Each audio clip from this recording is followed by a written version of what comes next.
Maybe you only want what you can't have. Never seem to be satisfied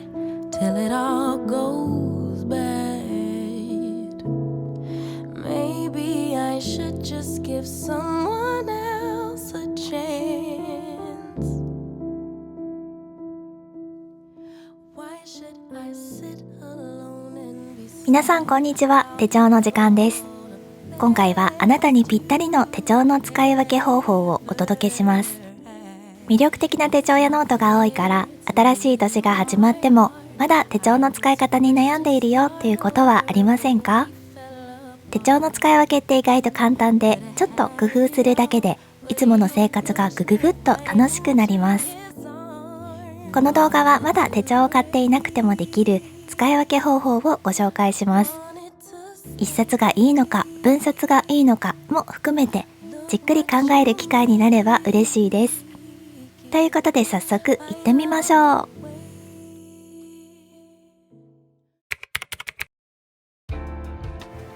皆さんは日常の中でどれくらい自分の時間とかエネルギーをどこに使っているのか考えたことはありますか？今日は一緒にぜひ書き出してみましょう。おすすめの方法は自分の頭の中をパーセンテージで紙に書き出すこと。何本かお気に入りのペンを用意して実際に紙に書き出すときにどんなことを考えればいいのか、まずは自分が今頭の中でよく考えていることをリストアップしてみましょう。大きなテーマで大丈夫。例えばこんな感じで単語で考えていくといいです。リストアップが難しい方は同じフォーマットの無料ダウンロードをご用意しているのでキーワードをヒントにゆっくり考えてみてくださいね。ここでのポイントは正確に完璧にしようとしなくていいということ。最初はざっくりと書き出したり色分けしたりすることで新しい気づきが生まれることがあります。仕事、家庭、趣味、自分の時間、いろんなことに追われる中でどれが優先事項なのか迷ってしまうことってありますよね。曖昧な気持ちを見える化して今の自分の状態や優先順位を考えてみましょう。じゃあ実際にパーセンテージをどうやって出すのか、ここでは3つの方法をご紹介します。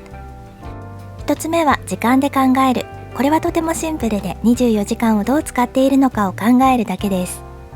2つ目は気持ちで考える。心の中で何をどれくらい考えているか、時間だけじゃなくて心のエネルギーの使い方を知りたいときにとても役立ちます。3つ目は理想と現実を比較する。今の自分と理想の自分を比較する方法です。例えば今は仕事が 70% だけど本当は 50% にしたいなとか、現実と理想のギャップを見つけてそれを埋めるための行動を計画するのに役立ちます。どの方法でも自分に合ったやり方を選んで OK。 大事なのはまず書き出してみることです。なんとなく色分けできたらあとは黒ペンでパーセンテージと項目を分かりやすく記入してみましょう。書き出した情報がただの文字じゃなくてデータとして頭の中で整理されます。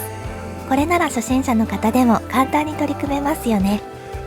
自分の頭の中が整理されるとやっぱりこれにもっと時間を使おうとか、このバランスを崩さないようにしようといった具体的な行動が見えてくるはず。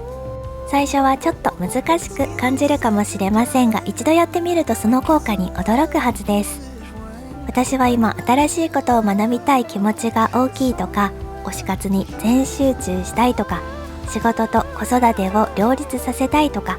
特に優先順位の高いもの、パーセンテージが大きいものから手帳を選んでいくといいですよ。パーセンテージを書き出したら次はその結果をもとにどんな手帳が自分に合っているのかを考えていきます。ここが一番楽しいですよね。でも手帳って種類が多すぎて迷ってしまうし、一冊にするべきか分けた方がいいのか悩む人も多いと思います。ここで大事なのは自分の生活スタイルや優先順位に合わせて無理なく続けられる手帳を選ぶこと。どんなに素敵な手帳でも自分に合っていないと続けるのが難しいので、自分の性格も考慮に入れながら一緒に考えていきましょう。手帳を買うことやコレクションすることが目的の方は、たくさんの手帳に囲まれるだけで幸せを感じます。それは一つの趣味としてカウントしても良さそうです。でもそれ以外の実用的な使い方をしたい方は、厳選して手帳を選んでいく必要がありますよね。例えば手帳を一冊にまとめる場合、一冊派の一番の魅力は全てが一つにまとまる安心感です。一冊にすることで手帳を開く頻度が自然と増えるし、自分の生活自体をサポートするツールになります。デメリットは分厚くなりやすいというところでしょうか。手帳を分ける場合の魅力は気持ちが切り替えやすいということです。仕事用、プライベート用、趣味用と分ければそれぞれに集中しやすくなります。スタンプやカラーペンなど文房具をたくさん活用する方だったら、裏抜けしにくい紙を選ぶのも大切なポイントですよね。では実際に手帳を振り分けていきましょう。パーセンテージを見ながら手帳を使う目的、サイズ、紙質、頻度、場所などを考えていきます。朝のジャーナルだけは家でしっかりとやりたいなとか、こだわりポイントがきっとありますよね。まだ手帳を買っていない方は、手帳を紹介するガイドブックなどでイメージするのがおすすめです。例えばほぼ日デビューしたいけど種類が多くてどう使っていいかわからない、そんな時にとても便利です。大きさや見た目、使用例などがしっかりわかるので、自分の環境と照らし合わせながら選ぶことができます。たっぷり書き込める英語サイズっていいなぁと思っても、パーセンテージを見返すと最適ではないかもしれないと気づいたり、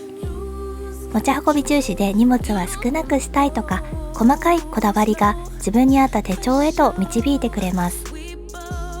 このフォーマットはあくまでも自分の頭の中を整理するためのものなのですが、ビジュアル化するとワクワク度がアップするので、ガイドブックを切り取って貼ったり、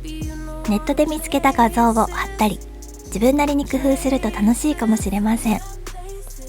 しっかり書き込みをすると、もっと手帳を使うのが楽しみになります。自分の中でのこだわりをいくつか書き出してみたり、画像などがなければお気に入りのカラーペンで手帳の振り分けをするだけでもいいですね。自分に合った方法を探してみましょう。こんな感じで頭の中のパーセンテージをもとに3つの手帳に振り分けることができました。毎日使うもの、時々使うものなど、あらかじめ自分が把握しておけば手帳に空白ができたり、なかなか手帳を使いこなせなくてもそれで大丈夫と納得することができます。皆さんもぜひやってみてください。最後に手帳の時間が実際に使うもののご紹介です。メインの手帳は全部で3つ。1つ目が毎年変わらず楽しんでいるバレットジャーナル。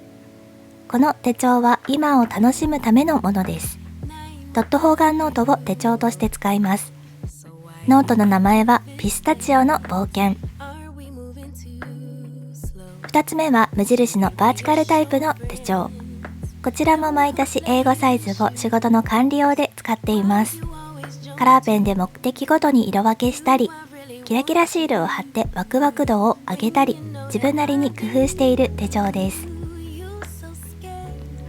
そして最後3つ目はマークスさんから出ているエディット手帳。B6 変形タイプを自分のワクワクを集める手帳として使います。この手帳の埋まり具合で自分のワクワクが測れちゃうという不思議な使い方ですが、2025年はこれでやってみたいと思います。1日1ページタイプだからといって毎日書くわけではないですが、書きたいと思った時にたっぷり書けるのはとっても嬉しいです。この3冊のカラーの組み合わせも大好き。ということで今回はあなたにぴったりの手帳の使い分け方法ということでご紹介しました。少しでも参考になれば嬉しいです。それではまた次の動画でお会いしましょう。バイバーイ。